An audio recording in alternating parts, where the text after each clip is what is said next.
Well, hi there, I'm Alvalyn Lundgren, and what I'm going to demonstrate today is mixing gouache.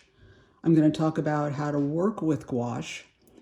I'm going to talk a little bit about what gouache is, and if you're in my color theory classes, how to accomplish the kind of surface quality that we want for our color study projects. While you can work with gouache in a transparent fashion with less opacity, and you can use it in combination with transparent watercolor, even mixing the two mediums together, gouache is not the same as transparent watercolor. It has a different binder, it has a different thickness.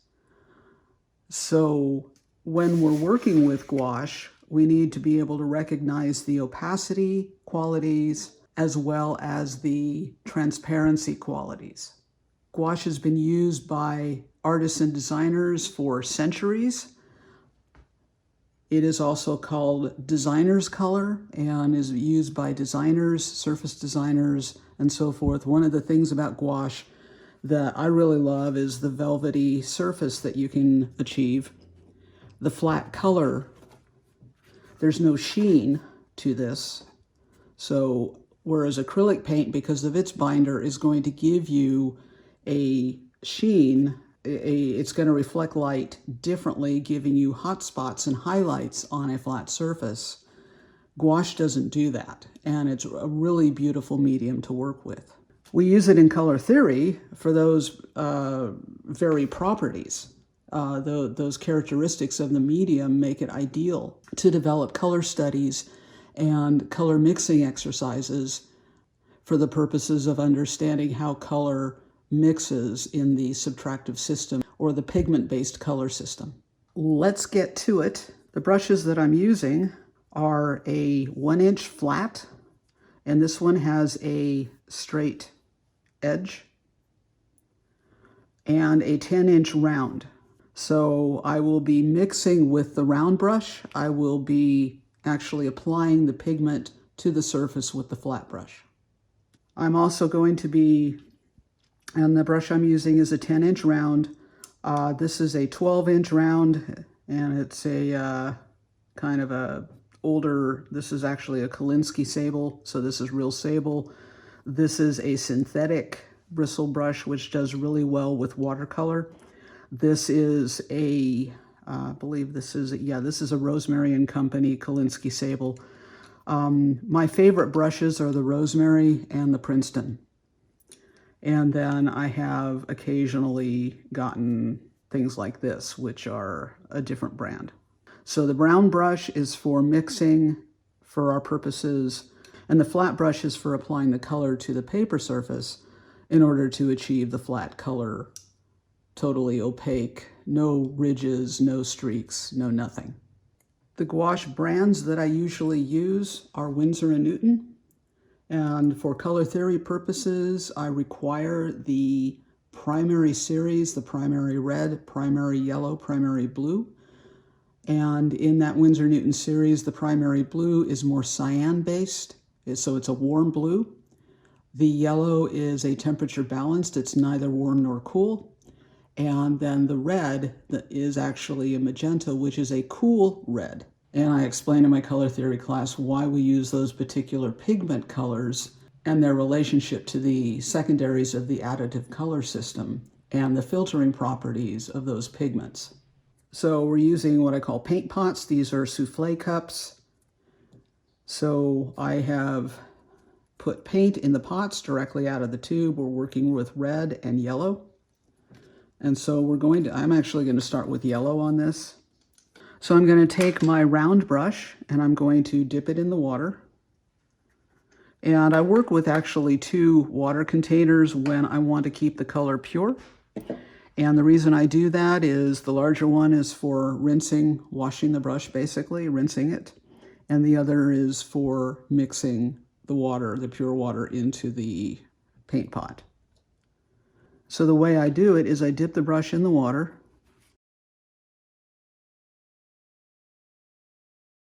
and I'm going to start mixing the paint. The paint can be fairly thick and goopy, when it's first in the tube. And this can get a little tedious, so patience is a good thing.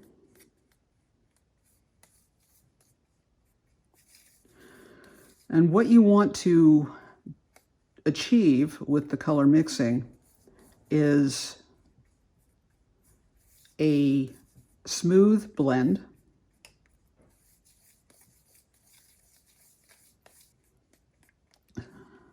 Get all the lumps of the paint out. It's kind of like trying to mix milk into cream cheese. But you want to get all the lumps out as much as possible.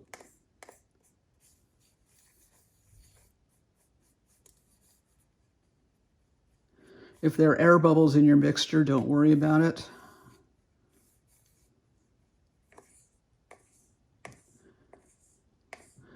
Then what I would do is remove as much of the pigment from the brush as possible. I'm going to take my flat brush. First thing you want to do is get this wet. Don't take a dry brush into your paint because the brush will absorb all the paint. It'll get up underneath the ferrule and you'll see it 2 weeks later when you're painting again with a different color. And the way we're going to apply the color to create the swatch, you're going to lay it on. You kind of decide what the size of your swatch is going to be. So maybe that's the size of the swatch, not very big. That way you won't waste paint. And I have a very light hand. I'm not dragging it across the surface. I go perpendicular in stroke. And then I go the original direction again very lightly. And that's it. Then you let it dry. Now to mix a darker color into a lighter color,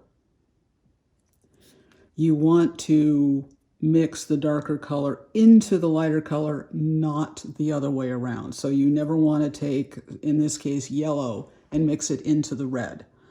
You will use up a ton of yellow and a little bit of red, and that's a waste of paint. I'm going to use edge tension to add the water.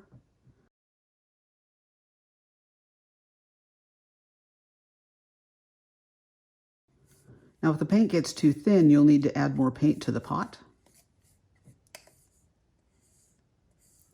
If it's too thick, add more water, brushful by brushful. So again, we're looking for an easy roll. We're looking for no drag on the brush when you're actually mixing it. This is about where we want it. And then we go in with a damp but not wet brush and clean. Pick up some pigment.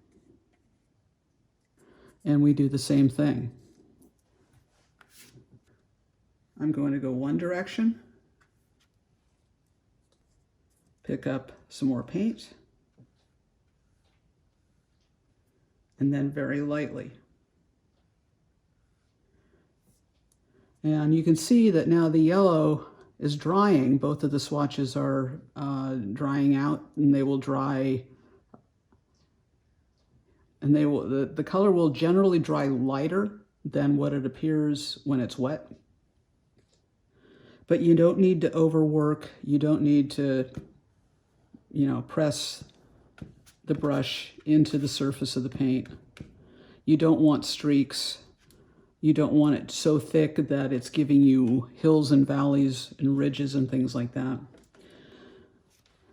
I'm working on Bristle. This is a Strathmore sheet of Bristle. Bristle is a thick, it's like a 2-ply paper. This is a vellum or a regular surface. It has a bit of a tooth on it, which means that it can grab the paint and the paint settles in very comfortably. So mixing the hues.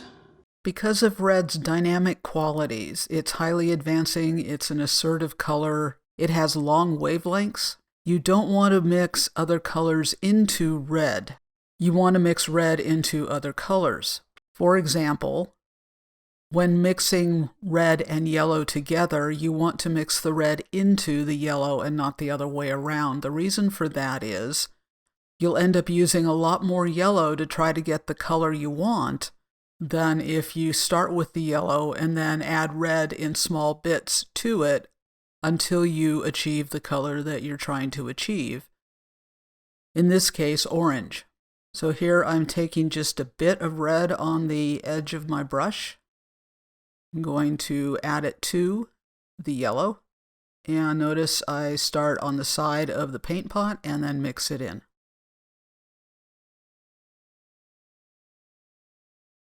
We're getting a nice yellow-orange, a very warm, lots of yellow in that yellow-orange, but we are basically out of the yellow hue family at this point because we've added enough red. I'm going to continue to mix until everything is thoroughly mixed. And just wiping the excess paint off. Picking up the damp flat brush to paint the swatch. Loading the brush. And then painting the swatch, going one direction. Going perpendicular. And going the first direction again.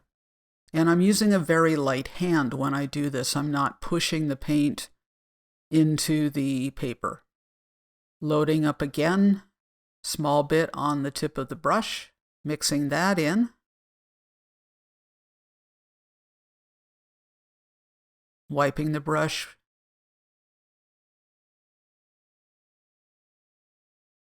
Loading the flat brush to paint the swatch. Going vertically, going horizontally, and then going vertically again. And that should give you a clean, flat, opaque surface. And a third time loading up the brush just with a bit of the red. Mixing thoroughly.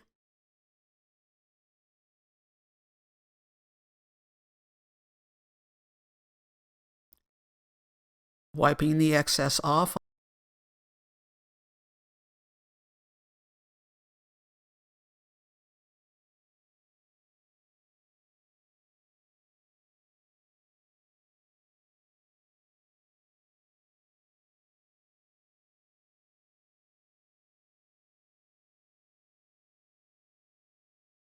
Coming in with a clean flat brush that is damp.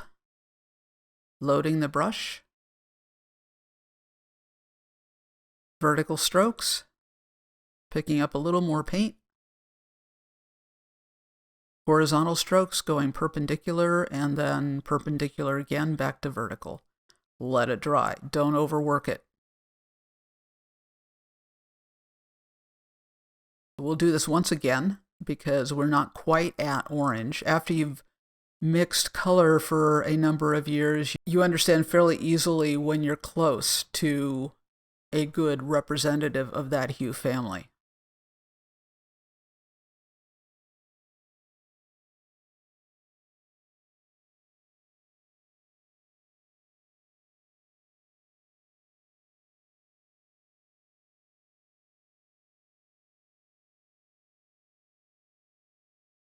And then loading the brush again and painting that last swatch one direction, perpendicularly, and then going back to the first direction again. So you can work with the gouache transparently just by adding more water, but you can see that it has a different characteristic. If you're used to transparent watercolor, you can see that there is a different character quality with the gouache when you're working transparently. But you can see how you can still blend the color.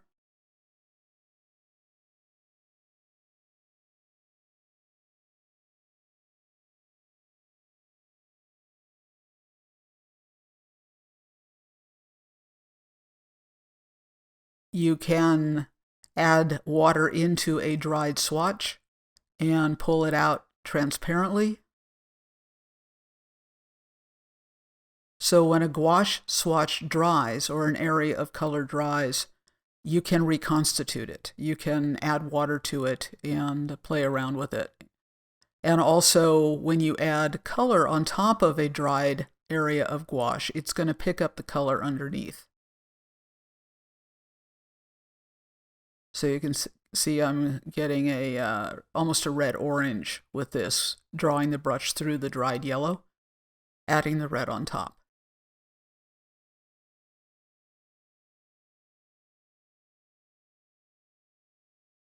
We'll go back in with the number 10 round with a little bit of water loaded into it, and you can see how you can actually blend the color together.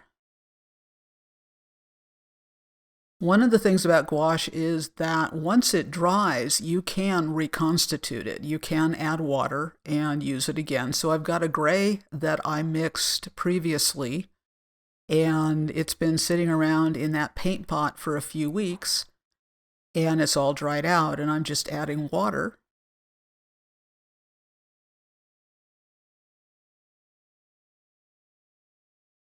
And it's going to come back pretty much to its original state before it dried out.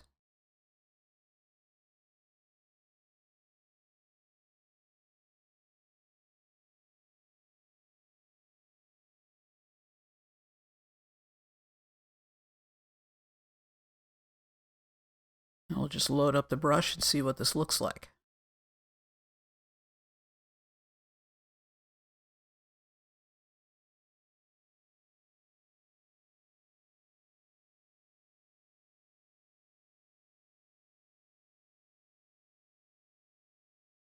We'll add a little hue into that.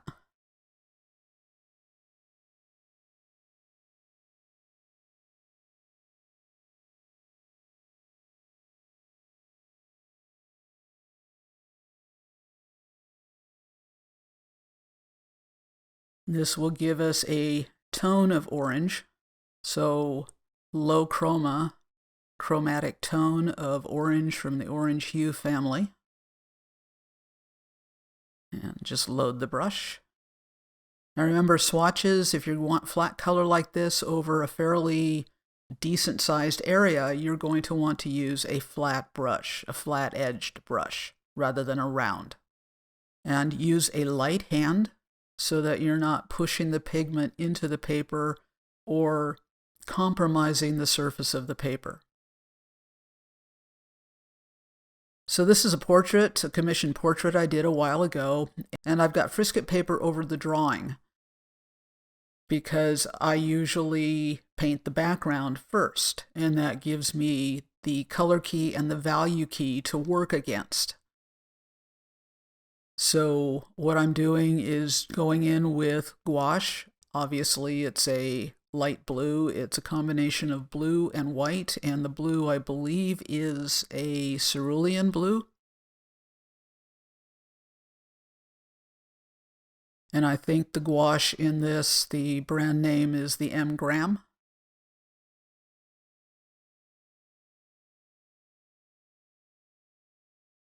The gouache brands that I recommend that give you less mixing trouble and headaches are Windsor and Newton, Schminke, that's Schminke, M. Graham, Graham.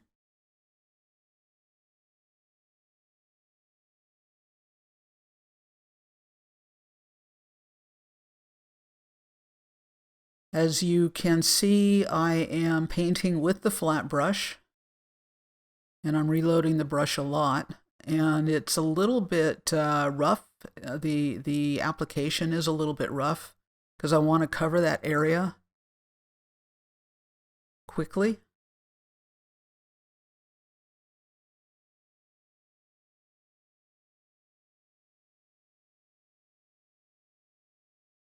Now I'm going in with a lighter blue. There's a lot more white in the tint. And I'm painting on top of the original blue ground. Very loosely, very rough, just to add texture. So this is one of the ways I use gouache in my paintings, my portraits. The portrait itself will be developed in transparent watercolor, and then gouache will be added transparently and opaquely to build up value and create depth in the painting. I'm Alva Lynn Lundgren. Thanks for watching.